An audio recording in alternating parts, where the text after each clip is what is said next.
আপনি কি জানেন, একদিন রাস্তায় এক আন্টিকে জিজ্ঞাসা করলাম কয়টা বাজে, আন্টি বলল বলবো না। আমি বললাম কেন? আন্টি বলল আরেকদিন যে কোনো জায়গায় দেখা হলে জিজ্ঞাসা করবে তাই।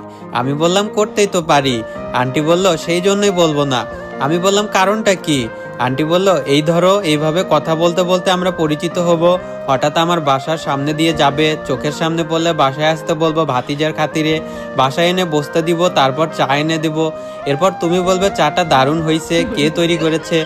আমি বলবো আমার মেয়ে। তারপর তুমি বলবে দেখি আপনার মেয়েকে, এত ভালো চা যিনি বানান তাকে একটা ধন্যবাদ জানাই। তারপরে হাই হ্যালো এইসব হবে, কিছু কথাবার্তা হবে। তারপর মাঝে মাঝে আমার বাসায় আসতে থাকবে।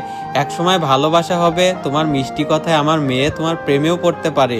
এক সময় বিয়ের জন্য প্রস্তুত হবে, আমার কাছে আমার মেয়েকে চাইতে আসবে। তারপর আমার মেয়ে বলবে আম্মু রাজি হয়ে যাও। বলো তো আমি তখন কি চিন্তা করব? আমি বললাম বলেন শুনি কি চিন্তা করবেন? আন্টি বলল আমি এমন ছেলের সাথে মেয়ে বিয়ে দিব না যে একটা ঘড়িও কিনতে পারে না। এটা শোনা মাত্র তো আমি বেহুশ।